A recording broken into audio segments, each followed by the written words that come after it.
नमस्कार नीलिमा किचन को आपण मानक अनेक अनेक स्वागत। आज मु आपण मानक सहित शेयर करी भिन्न प्रोसेस रे आलू चॉप रेसिपी।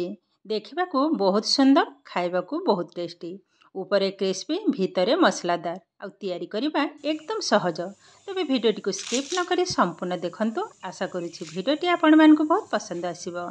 आरंभ करबा आज रे मजादार आलू चॉप रेसिपी। एठी देखंतु मु 4टा मीडियम साइज आलू को आग भल भाव में धोई नहीं, तापर चोपा छड़ी आउ थे मत परिष्कार भाव में धोई नहीं। एबे आलू जाक ग्रेड कर नबा। तेबे नहीं नबा गोटे बाउल रे किछिटा पानी। एबे ग्रेड करबा। एठी देखंतु मु गोटे ग्रेटर नहीं। ए जो दीटा अच्छी गोटे बड़ साइज रो एवं गोटे छोट साइज रो, मु बड़ साइज रे एपटे ही आलूटा को ग्रेड करी। टिके टाइम लागिबा किंतु सुंदर भाव में ग्रेड हो जिवो। ए टिके बड़ हबो। तो यही भाव में मु सबुजाक आलू को देखंतु सुंदर भाव में ग्रेड कर नहीं।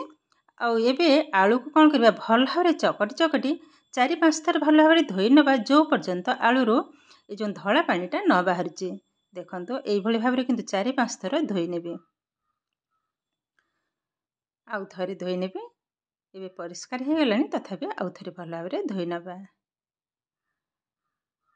भल भाव में चिपुड़ी कि आउ गोटे बाउल को उठे नौचे।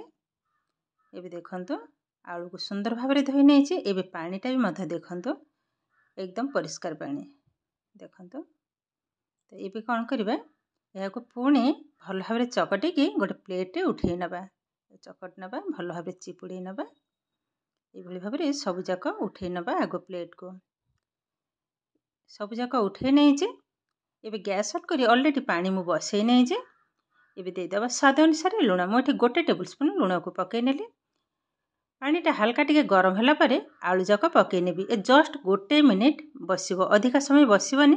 आलूटा मोर सिझिबार नहीं, जस्ट टिके नरम हवा दरकार। देखंतु हल्का टिके गोली नेला परे पूरा घंटा धरी गोटे मिनिट आ बेसी समय बसिबिनी। आलूटा सिझी हे जिवो, भल लागिबनी। एबे देखंतु ए ऑलरेडी हे गलानी, जस्ट टिके धुआं ही बाहर जी। आलूटा देखंतु कंचा ही अच्छी। एबे सांगे सांगे ढाली नबा। मु गोटे छणा ऊपर कपड़ा रखी, तारी ऊपर ही ढाली नेबे। सांगे सांगे ढाली नबा को हबा। देखंतु सब जाक ढाली नेली। एबे भल भाव में किंतु माने चिपुड़ी नबा को हबा। आलू रे जेमती टिके भी पानी न रहइबो। ए गरम अवस्था रे माने चिपुड़ी नेबी। तापरे गोटे बाउल रे ढाली नबा। सांगे सांगे ढाली नेबी, नहले किंतु एमती रहला माने आलू नरम हे जिवो। एबे गैस रे बसी नहीं आउ एक कड़ी। कड़ीटा भल भाव में तातिला परे दे दबा सोरिष तेल। तेलटा गरम होला परे दे देबी अल्प टिके कला जीरा, कंचा लंका मुठी 2टा देइची, किछटा गाजर, गोटे पाखुड़ा फूलकोबी। एबे हल्का टिके भाजी नबा। एकदम लो फ्लेम रे ही भाजीबी। मसला मोर सॉरी ए जो पुराटा मु तैयारी करूची ए बेसी सिझिबा दरकार नहीं। देखंतु एबे दे दबा स्वाद अनुसार लुण। पुणी गोळेई नेबे। जस्ट माने अधा रु टिके कम सिझिबा। देखंतु एई भली भाबरे हबा। एबे आधर दे दबा काजू एवं चिना बादाम। भल भाव में गोळेई नेबी। ए किंतु हमर पाखा पाखी रेडी हे गलानी। जस्ट टिके आमचूर पाउडर पकई नेबे। तापर गैस को बंद कर नबा। एबे दे दबा आमचूर पाउडर। गैस को एबे बंद कर नेबी। भल भाव में गोळेई नेला परे गोटे प्लेट को बाहर करी आनिबी। ए हमर ऑलरेडी हे गलानी। एबे जिबा आलू पाखो को। एठी आलू भी ठंडा हे गलानी। एबे आधरे दे दबा 2 टेबल स्पून कॉर्नफ्लोर। आ गोटे टेबल स्पून पकई नेबे। एबे हल्का हाथ रे गोळेबी। आगर मु जेहेतु लुण पकई थिली, एबे आउ लुण देबिनी। आलूटा ठीक अछि लुण। हल्का रे किंतु एई भली भाव चकटिबा दरकार नहीं, जस्ट एई भली भाव रे ही गोळेई नेबी। देखंतु ए मिश्रण किंतु हमर एकदम रेडी हे गलानी।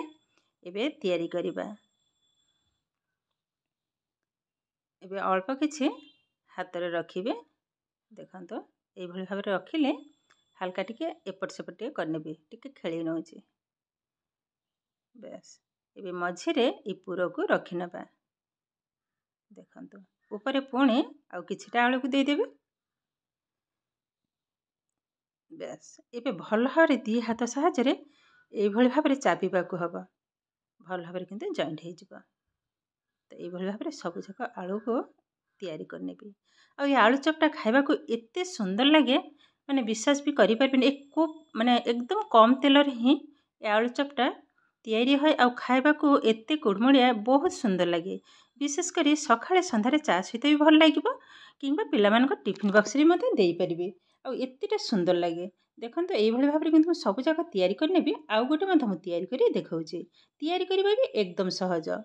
देखो केते जल्दी ही रेडी हो जाए आ एकदम अल्प तेल रे। तो ये भाव में मो सब जाक आलू को मुझे तैयारी कर नहीं देखो केतेटा सुंदर बनी ये आमर 5टा हो गला। तो ये बसई नवा गैस ऑन करी कड़ई बसई नेबी बसई नहीं कड़ईटा भल भाव तातिला आधे देदेबा 7 ରୁ 8 टेबल स्पून रिफाइन ऑयल। तेलटा भल भाव गरम हवा दरकार। एबे कड़ई रे दी साइड टिके धरिबे तेलटा को ये भाव में टिके लगे नेबी कड़ई जाक बेस भल भाव में किंतु गरम हवा दरकार नहेले किंतु उठिबनी। एबे गोटी गोटी करी पकई नेबे गोटे पकई सारला पर टिके उल्टे की ऊपर को रखिनबा पुणी आउ गोटे पकईबा। तो एकदम लो फ्लेम रे ही को भाजीबा को हबो आ सुंदर गोटे कलर आसीबा पर्यंत टिके टाइम लागिबो किंतु खाइबा को बहुत सुंदर टेस्ट लागिबो।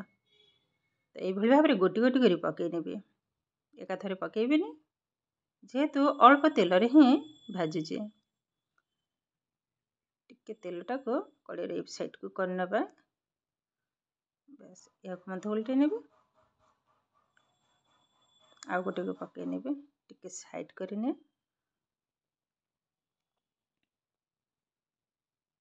कलर भी टिके टिके चेंज हो गलानी देखंतु। एबे आउ गोटे पकई नबा। तो ये भाव में सब जाक आग पकई नेबे तापर सुंदर भाव में किंतु भाजी नबा टिके टाइम लागिबो किंतु खाइबा को बहुत सुंदर टेस्ट। एबे साइड करके आउ गोटे रखिनेले एबे कलर आसीबा पर्यंत अपेक्षा करबा मझिरे मझिरे किंतु उल्टे नेबे।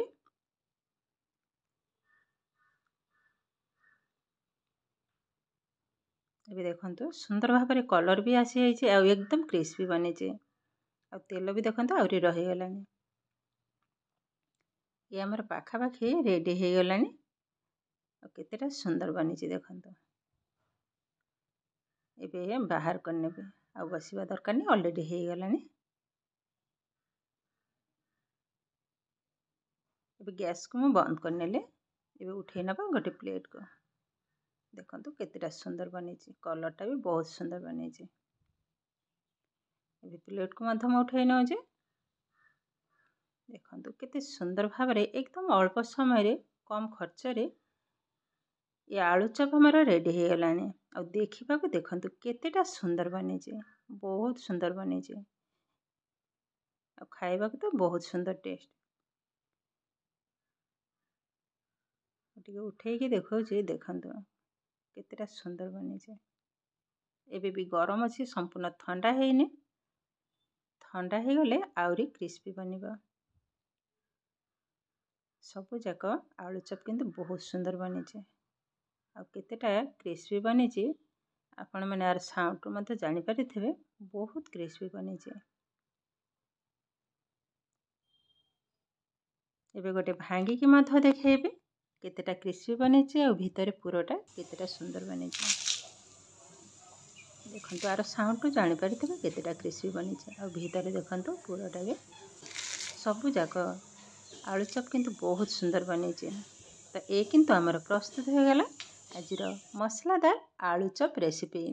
आज भिडियोटी आपण मानकु केमिति लागिला कमेंट करने को जमा भी भूलेबेनी। आउ जदि भिडियोटी भल लगे लाइक करेंगे आपणकर फ्रेंड्स किंबा रिलेटिव को सहित शेयर करेंगे। आउ जदि मो चैनल रे नुआ तेबे चैनल को सब्सक्राइब करने सहित पाखरे थिबा बेल आइकन को क्लिक करेंगे।